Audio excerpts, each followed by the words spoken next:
Serge Haroche, bonjour. Vous êtes le prix Nobel de physique 2012, l'administrateur du Collège de France et vous êtes aussi titulaire de la chaire de physique quantique dont Richard Feynman disait que personne ne la comprend vraiment. Est-ce que ça n'était pas une manière de souligner son étrangeté? Certainement. Enfin, c'était de la part de Feynman, c'était un petit peu une coquetterie, parce que s'il y a une personne qui comprenait profondément la physique quantique, c'était bien lui. Mais ce qu'il voulait dire, c'est que c'est une physique qui défie l'intuition. Donc on ne peut pas avoir une idée directe en se basant sur la vie quotidienne, sur la physique classique qui régit le monde tel qu'on le voit et auquel on a été habitué par notre expérience personnelle et même par l'expérience de l'humanité au cours de l'évolution. Donc les phénomènes quantiques sont contre-intuitifs. À l'échelle microscopique, la nature se comporte de façon bizarre. Une particule, un atome, un grain de lumière peuvent être simultanément à plusieurs endroits à la fois ou dans plusieurs états différents. C'est ce qu'on appelle le principe de superposition des états, qui est à la base de cette étrangeté. Quand vous dites la matière ne se comporte pas de la même manière et que c'est contre-intuitif, c'est totalement différent du monde macroscopique? Oui, dans le monde macroscopique, les lois de la logique sont les lois classiques. Une porte doit être ouverte ou fermée. Deux situations différentes c'est l'une ou l'autre qui se produit, jamais les deux à la fois. En physique quantique, une particule peut passer par deux chemins à la fois.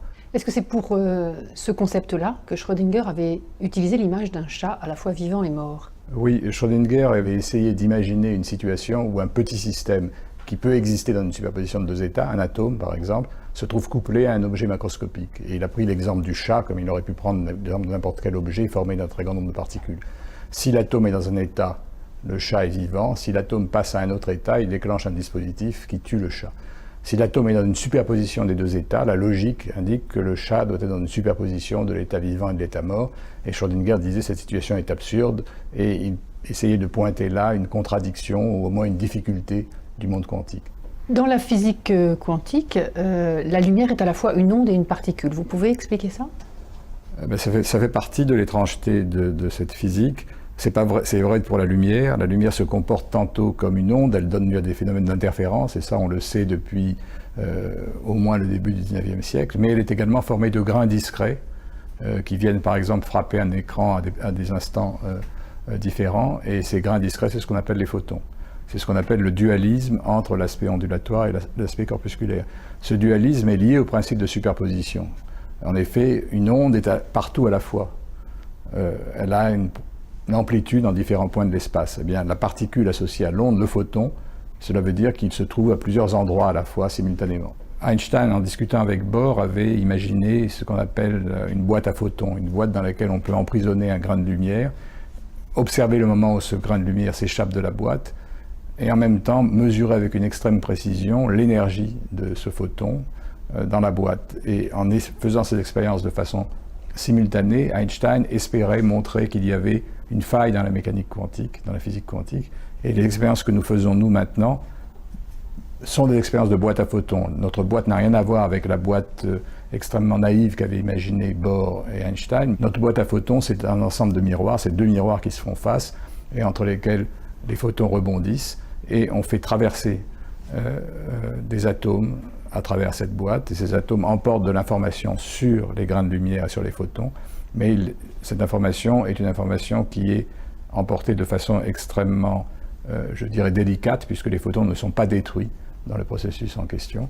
C'est une information qui permet de reconstruire l'état des photons dans la boîte, de voir qu'ils sont dans ces états de superposition étranges, de mesurer, de compter le nombre de photons, et d'observer le moment où ces photons disparaissent, ce qui est un des aspects de l'expérience originale d'Einstein. Pour quels travaux précisément avez-vous été récompensé par le Nobel? Alors, le Nobel a récompensé ses travaux sur la manipulation des systèmes quantiques isolés, la capacité qu'on a eue d'isoler donc des systèmes quantiques et de les observer et les manipuler sans les détruire.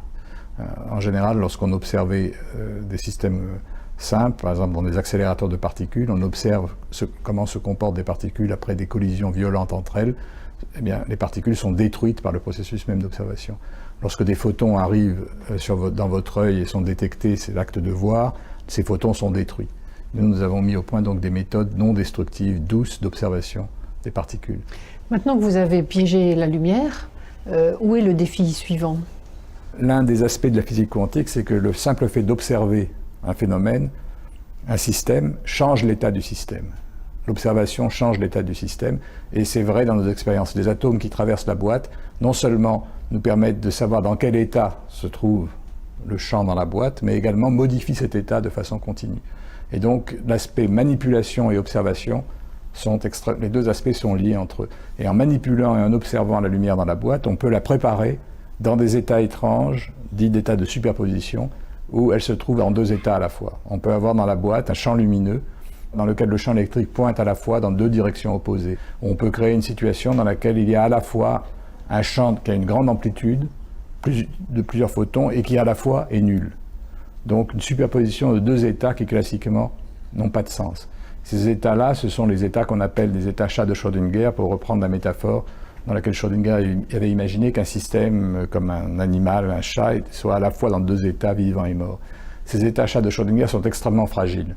Ils disparaissent très vite parce que dès qu'un photon s'échappe de notre boîte, l'information qu'emporte le photon détruit la superposition d'états qui se trouve à l'intérieur de la boîte. C'est ce qu'on appelle le phénomène de décohérence. Nous avons étudié ce phénomène, et maintenant, puisque vous me posez la question, quelle est l'étape suivante? L'étape suivante, c'est d'essayer de l'éviter, en tout cas de corriger ces effets, pour maintenir le plus longtemps possible ces états bizarres, ces états étranges à l'intérieur de notre boîte. C'est-à-dire pour préserver l'étrangeté quantique de façon continue.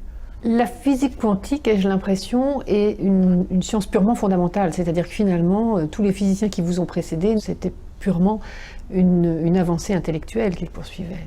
Au départ, c'était une avancée intellectuelle, et les recherches, il y a dans ces recherches un aspect effectivement fondamental. Je ne veux pas dire qu'il n'y a pas ensuite des prolongations dans les applications, mais c'est deux démarches qui sont totalement différentes. Vous tenez beaucoup à cette liberté de travailler sur ce qu'on veut, de réfléchir finalement sur ce qu'on veut. Cette liberté est essentielle. C'est elle qui donne l'ouverture d'esprit, c'est elle qui permet de poursuivre des projets ambitieux sur la longue durée. Et ce qui manque, je pense, dans le système actuel, c'est suffisamment de confiance et suffisamment de temps. Des laboratoires qui étaient des laboratoires extrêmement féconds, duquel sont sortis des dizaines de prix Nobel, je pense aux Bell Labs aux États-Unis, ont été fermés parce que les actionnaires de la compagnie des télécommunications américaines se sont rendus compte que pour le profit à court terme, ce n'était pas rentable d'entretenir des recherches basées sur la curiosité pure. Voilà un exemple du côté pervers d'un système qui est basé uniquement sur les lois du profit et qui ne reconnaît pas l'existence de biens qui sont sans valeur, de biens gratuits, mais qui représentent, à mon avis, la grandeur d'une civilisation et d'une société.